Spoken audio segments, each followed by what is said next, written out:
Hello, everyone. It's Thursday. It's 1:30, and we are live. We are so excited to talk to you about this topic today. And again, my name is Miracle Simeon. I'm the COO of Veaux Professional Services. I have over 13 years of HR experience, and I specialize in company culture and servant leadership.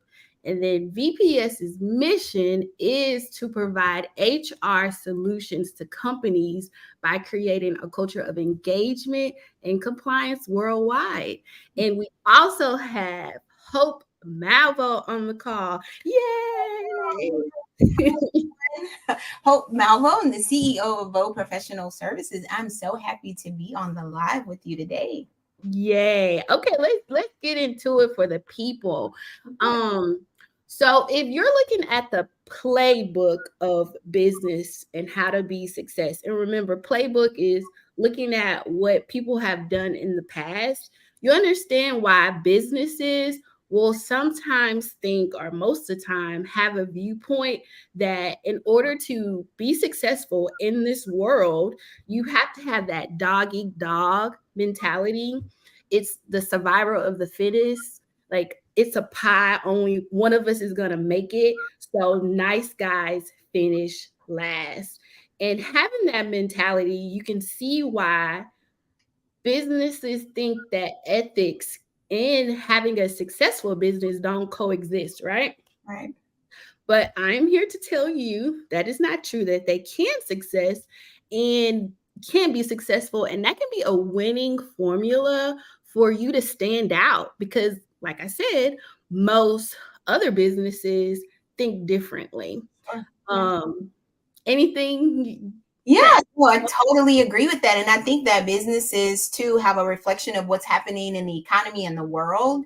And so a lot of that world view comes into how businesses quote unquote do business. But it's crazy because we do teach not to bring politics and religion into the organization, and it's a reason for that, right? We want to be able to control the environment. So I would challenge, as we go through this information, challenge companies to kind of start thinking of ethics in the same way. Like, if that is going on in the world, do we really want to bring it into our company culture? Mhm. and it's changing. I feel like it's changing because it's a great way to attract top talent and your consumers because we all know that pandemic happened and people had to sit down and really think and evaluate how they wanted to show up Right. personally in business. And so I feel like that could be a cause to that shift. Like, hey, we need to have a moral compass.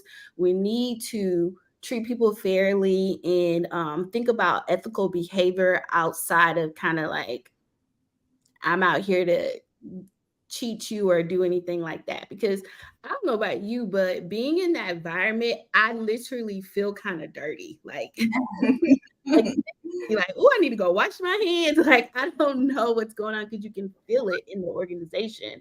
So that's why this topic that we're talking about is just making that connection with ethics and workplace culture because you can feel it throughout the organization. I know that I'm not the only one that feels that way. Yeah. So we're going to talk about how ethical culture affects employees, the impact of ethics on business, and then we always want to give you actionable items to creating an ethical workplace culture.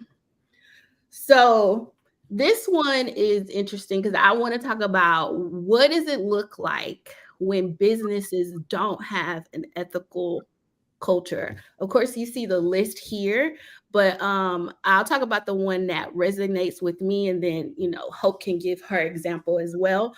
But for me, I would say that that cutthroat competition like mentality, when you don't have ethics in the workplace, I see it look like employees having their own personal like value or their goal in mind, not the company's goal in mind. So when the ethics is tested, then my personal value supersedes the company's Yeah. because I have that.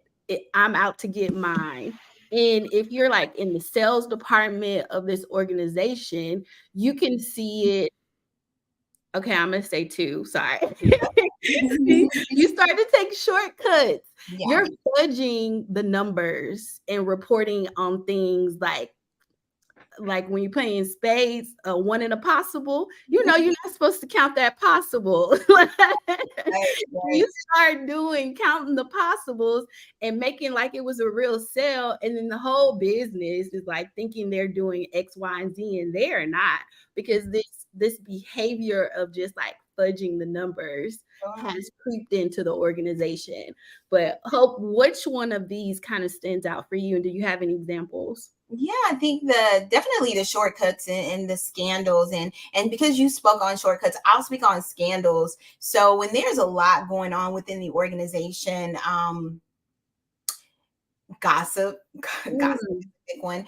When that is happening in an organization and there's no one, nothing to stop it, and oftentimes gossip happens because there aren't any policies to kind of mandate that. Like, how do we handle that? Let's just say the person is an amazing worker, but they gossip a lot. They tell other people's business, or they're bringing things to work that shouldn't be discussed at work. Or maybe you have a manager too that has information about employees. I think it has to be something that a company needs to focus in on, because if you continue to allow that to happen, you have to understand there are new people coming into your organization and they're seeing this, and so that's how that behavior is like repeated. And then the rationalization, like just rationalizing why you are toxic, why the organization is toxic. You're like, oh, I've only been the manager for X amount of years or months, or this company was like this when I got here. It's like no one is actually taking ownership Oh, for the mhm. ethical, culture. And it's like we all within this organization has a responsibility to ensure that it's ethical, including the workers too. So You see employees say things like, "Well, if she can do it, I can do it." Like, the employees know what other people are doing. Like, they can absolutely. always tell you, "Well, such and such did that yesterday, so I should be Immediate. able to Yep. do it." Yep.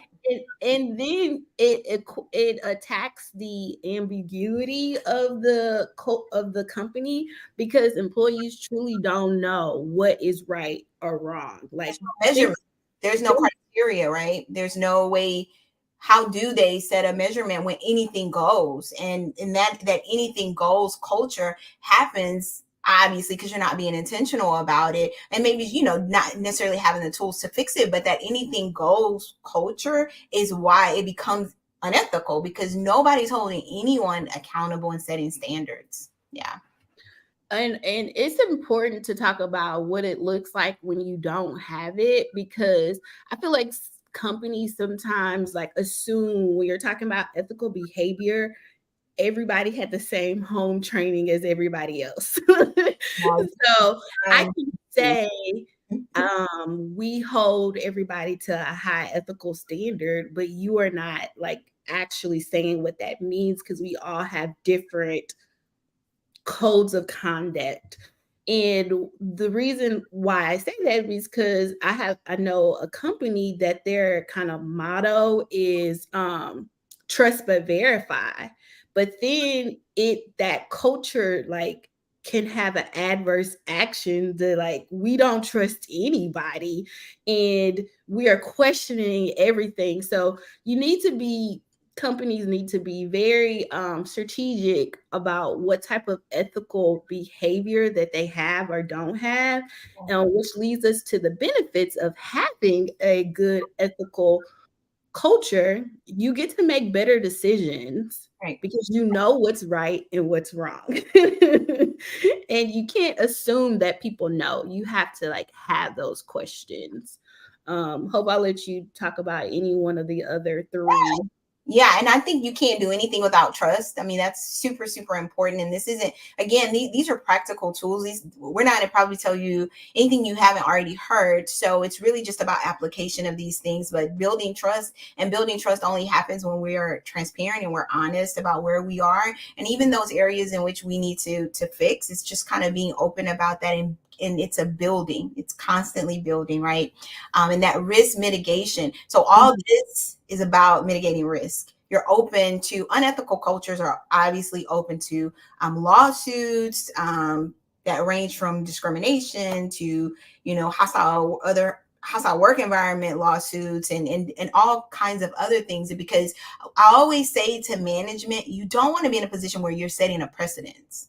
Mm. And risk mitigation will help you not do that, right? By actually creating these criteria and these different things. And of course, a positive work environment. Hello. Who doesn't want that? Who does not want that? So, yeah. Okay, so let's go into the impact, and this will be really short because I do want to get into the actionable items that we want to get to give you guys today. But the impact of an ethical business or ethics business is you create that customer loyalty. And let me tell you about customer loyalty. You start attracting um the same type of customers. So if you practice an ethical business and standard, then you attract that, and then they also refer you to other companies. So if you're consistently attracting clients that don't pay you on time or make shortcuts, we need to look inside the house and make sure we are practicing that behavior ourselves as an organization, and then you'll attract that same behavior. Reputation and branding. This is, why people do Yelp reviews and Google reviews. If I go to a restaurant and I had a good time, the likelihood of me actually putting a review is slim to none. But if I have a bad experience, oh, I'm telling everybody. And when they say the name, I'm like, oh no, that waiter or that da da da da. So bad news travels fast. And if you are operating in ethical behavior as far as the employees or the business, that word is going to spread like wildfire. And then, of course, we kind of already mentioned the competitive advantage you have. Because again, most companies not being that strategic when it comes to their ethical behavior. And two, from a generation standpoint, we have the generation that's in the workforce now. I'll give you an example. My daughter was going to get some coffee, and she moved into a new area, and the first thing she did was went onto the company's website to look at the values, their ethics, to determine if she wanted to even do business with the Mhm. company. So if we translate that into the work environment, the people that you're looking for to come into the organization, they're looking for different things than perhaps we did, in the past. And this generation really wants to work with a company and not for them. And that means they're looking for personal value alignment, and they will be looking at the ethics. They're looking at how you do business, how you treat your employees, how do transactions. Is everything above water, as they say? Are Yeah. things under the table? And some companies are not getting the employees that they want, and these high potential, high valued employees, Mhm. simply based on your reputation. And so you might want to check that. You might want to check that. That's a good point. I remember having a conversation with someone, and they're like, if I'm going to a company, I go to their Instagram and I'm looking for that black box. So, of course, was in the George Floyd era. They're like, if that company doesn't have a black box, then I'm not working there. So, that is very true. This generation definitely, because I am millennial and I'm not in your daughter's generation, but they are looking for more. That is such a good point. So you have to be so mindful of that because you want to stand out. Okay, let's get to what you can do to start creating an ethical workplace culture. So I kind of alluded to it earlier. You need to define the ethical behaviors. And whew, I cannot stress enough, define the ethical behaviors. You cannot say we are practicing an ethical workplace culture and not give your employees something to actually demonstrate. So that looks like we're going to practice transparency in the sense that we are open and honest in what we do, our procedures and our policies, and our motives behind our decision making. So imagine as a company, you're the CEO of a company and you're telling your employees, I'm going to live out ethical behavior and let me demonstrate this by letting you know. Of course, we don't want to get into weeds of what needs to be confidential. We're not about to do anything against the law, but when it comes to making decisions, I'm gonna let where we at with this. This is coming in the pipeline, and then this is our motives behind it. Another example about this, like you said, Hope, was accountability. Mhm. We know you're held accountable for X, Y, and Z. This is the expectation for you. And, it's due by X date, like holding people accountable for things. We also have honesty and respect.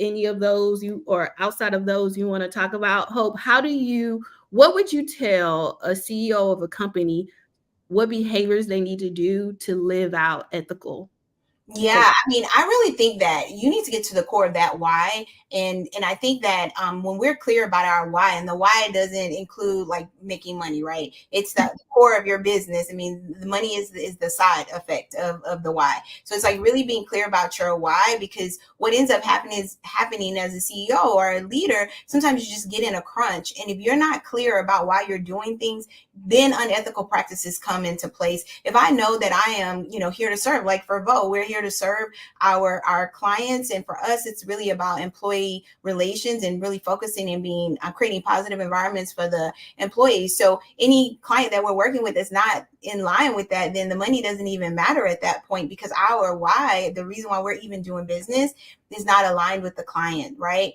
And so it's like you will forego the money. So your behaviors, your ethical behaviors, has a lot to do with who you are, but you have to be extremely clear. And then that transparency comes out in policies, procedures, and that. So I say be clear on your why first. Let's understand why we're doing business outside of money. Because of course we're doing business for money, but outside of money.